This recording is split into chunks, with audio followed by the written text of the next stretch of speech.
Welcome to Nightmare Narratives, where every story is a journey into darkness. Prepare to be haunted by tales that will linger long after the lights go out.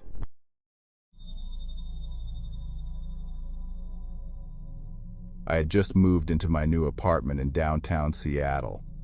It was my first time living alone, and I was excited about the independence.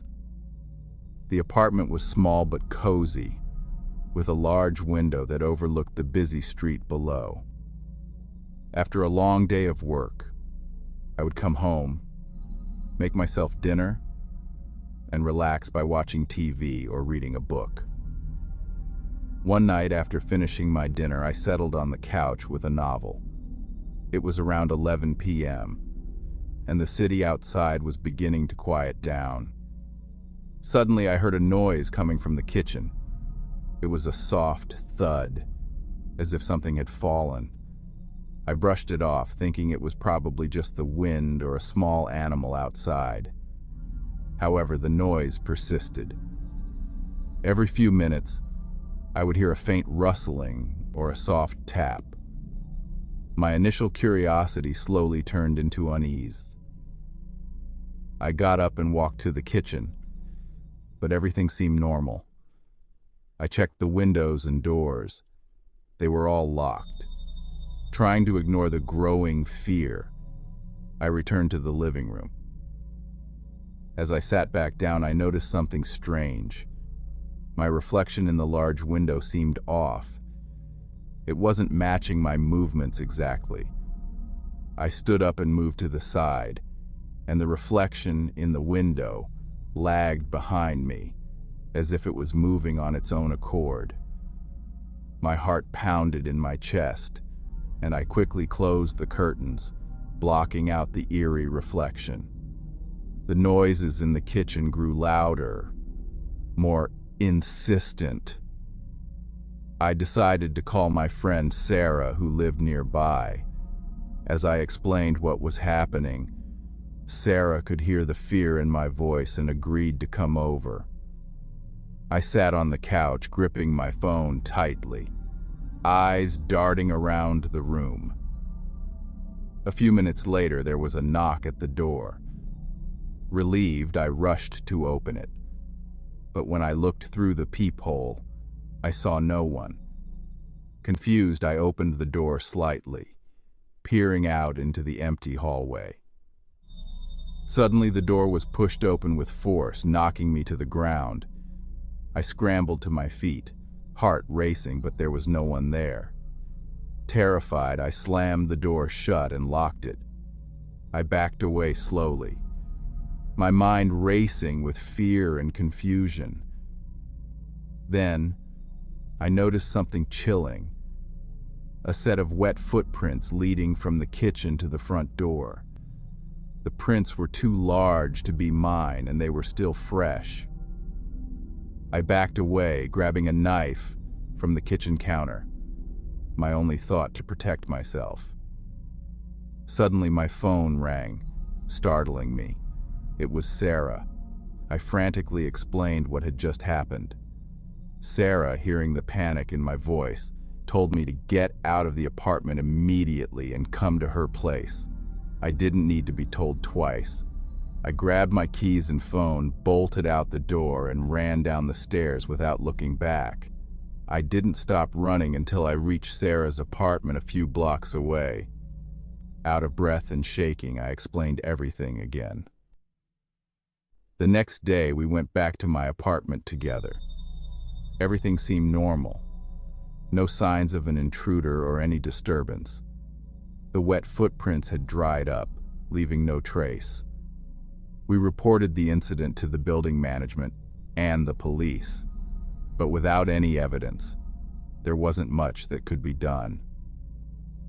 I never experienced anything like that again, but I couldn't shake the feeling that something had been in my apartment that night. Whether it was a person or something more sinister, I never found out. But from that night on, I always kept my curtains closed, and never stayed alone in my apartment after dark. To ease my mind, I installed security cameras around the apartment. Every night I would check the footage, hoping to catch a glimpse of what had disturbed my peace. The cameras provided some comfort, but the memory of that night lingered. I even spoke to my neighbors, but no one had experienced anything similar. A few weeks later, the strange noises returned, this time louder and more frequent. I felt a cold breeze sweep through the apartment, even though all the windows were closed. In the reflection of the window, I saw a shadowy figure standing behind me. I turned around quickly, but there was no one there. The feeling of being watched was overwhelming. In a panic, I called Sarah again, my voice trembling. She arrived quickly, and together we searched the apartment. We found nothing, but the unease remained. I decided to stay with Sarah for a few days, hoping the disturbances would stop. I packed a bag and left the apartment, feeling a mix of relief and fear. As I looked back at the apartment, I couldn't shake the feeling that something was watching me. Staying at Sarah's place, I felt safer, but the memory of the unseen visitor haunted me. Eventually, I decided to move out of the apartment, unable to live with the constant fear. With Sarah's help, I packed up my belongings and left the apartment for good. I found a new place, hoping to leave the past behind and start fresh. In my new apartment, I felt a sense of relief, but the memory of the unseen visitor never truly left me.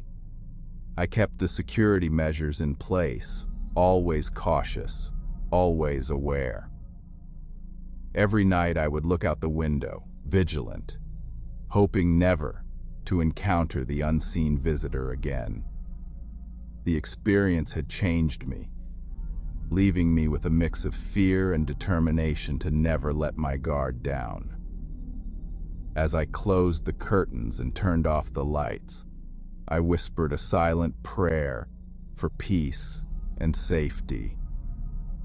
Lying in bed, I hoped that the unseen visitor was a thing of the past, and that my new home would be a sanctuary from the shadows.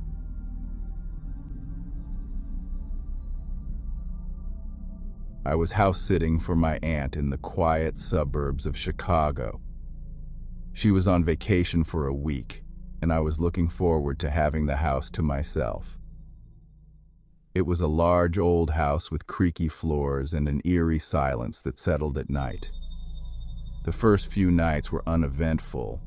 I enjoyed the peace and quiet, using the time to catch up on my favorite TV shows. But on the fourth night, things started to get strange. I was watching TV in the living room when I heard a loud thud upstairs. It sounded like something heavy had fallen. I paused the TV and listened. There was nothing but silence. Curious, I went upstairs to investigate. I checked every room, but found nothing out of place. I shrugged it off and went back downstairs. As I settled back on the couch, I heard another noise, this time a faint whispering. It was so soft that I almost didn't catch it. I muted the TV and strained to hear, but the whispering stopped. Feeling a bit uneasy, I decided to call it a night and headed to bed. As I lay in the guest room, I couldn't shake the feeling that I wasn't alone. The house seemed to creak and groan more than usual, and I kept hearing faint footsteps outside my door. I convinced myself it was just my imagination, and eventually fell asleep. The next morning, I woke up to find the kitchen in disarray. Cabinets were open and dishes were scattered on the counter. It looked like someone had gone through the kitchen in a hurry. I knew I hadn't left it that way. Unease settled in my stomach as I cleaned up the mess. That night things escalated. I was lying in bed when I heard the whispering again. This time, it was louder and clearer. I couldn't make out the words, but it sounded like multiple voices speaking at once. I got up and followed the sound, which led me to the basement door. The whispering stopped as soon as I opened the door. I hesitated, but decided to go down to the basement. I turned on the light and slowly descended the stairs. The basement was cold and damp, filled with old furniture and boxes. As I looked around, I felt a sudden chill. Then, out of the corner of my eye, I saw a shadow move. My heart pounded as I turned to face it, but there was nothing there. I quickly went back upstairs, locking the basement door behind me. I tried to rationalize what I had seen, convincing myself it was just a trick of the light. But the feeling of being watched persisted. On the final night of my house sitting, I experienced the most terrifying event yet. I was lying in bed when I felt something cold brush against my face. I opened my eyes to see a dark figure standing at the foot of the bed. It was a shadowy silhouette, tall and menacing. I froze in fear, unable to move or speak. The figure slowly moved closer, and I felt an overwhelming sense of dread. Just as it reached out to touch me, I managed to scream. The figure vanished and the room went silent. Shaking, I grabbed my phone and called my aunt, telling her everything. She advised me to leave the house immediately and stay with a friend until she returned. I packed my things and left the house, spending the rest of the night at a friend's place. When my aunt returned, we talked about what had happened. She admitted that she had experienced strange occurrences in the house before, but never anything so terrifying. I never went back to that house, and my aunt eventually moved out. We never found out what caused the haunting, but the memory of those nights stayed with me. A chilling reminder that some places are best left alone. Intrigued by the experience, I started researching haunted houses and paranormal activities. I found numerous stories of similar hauntings in old houses, each one more chilling than the last. My curiosity led me to visit other haunted locations, hoping to understand what I had experienced. In one of these places, I felt the same eerie presence I had felt in my aunt's house. I began documenting my experiences, writing about the haunted encounters I had. Sharing these stories with others, I found that many people had their own tales of the supernatural. It was comforting to know I wasn't alone, and I found a community of people who had experienced similar hauntings. Reflecting on these experiences, I realized that the supernatural world is full of mysteries we may never fully understand.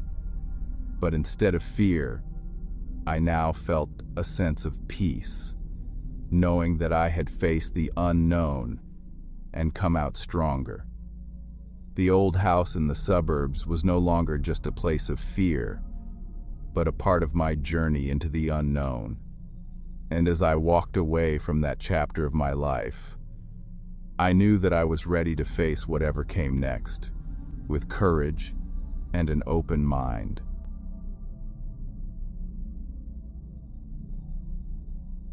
I lived alone in a small house on the outskirts of Austin, Texas. I enjoyed the peace and quiet of the neighborhood and felt safe in my home. However, my sense of security was shattered one summer night. when I realized I wasn't as alone as I thought. It started with small, inexplicable events. I would come home to find my front door unlocked or a window slightly open. At first, I thought I was just being forgetful, but the occurrences became more frequent and unsettling. I even noticed small items missing or moved around, things I was sure I hadn't touched. One evening I was sitting in my living room reading a book when I heard a noise outside. It sounded like someone walking around the side of my house. I froze, listening intently. The footsteps stopped, and there was a faint tapping on the window. My heart raced as I peered through the curtains, but I saw nothing. Trying to shake off the fear, I convinced myself it was just my imagination. But the feeling of being watched persisted. I started to notice shadows moving outside my windows and strange sounds in the middle of the night. The sense of unease grew stronger with each passing day. One night I was jolted awake by a loud crash. I grabbed my phone and tiptoed through the house, my hands trembling. As I reached the living room, I saw the back door was wide open.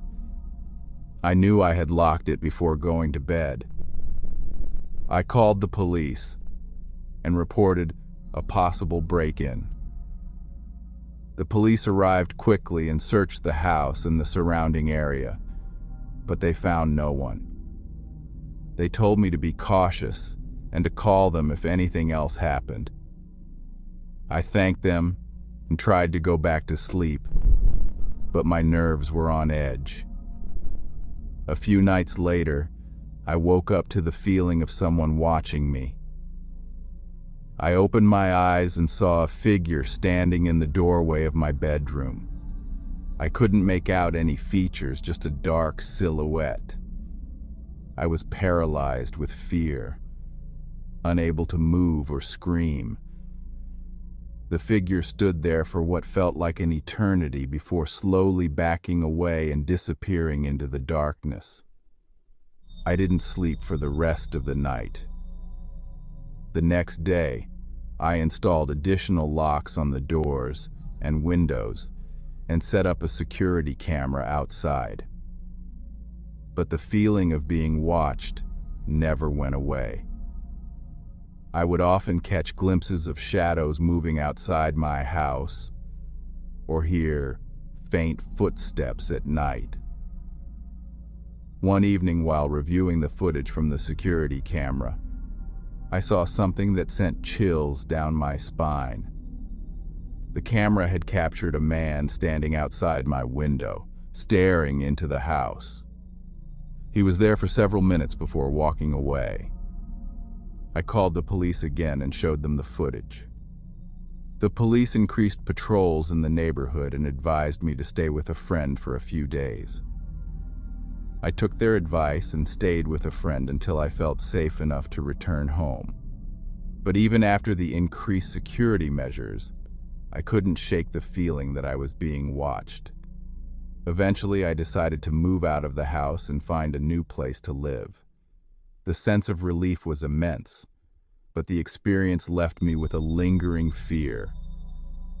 I learned that sometimes the scariest things are not supernatural, but human. And that realization was more terrifying than any ghost story.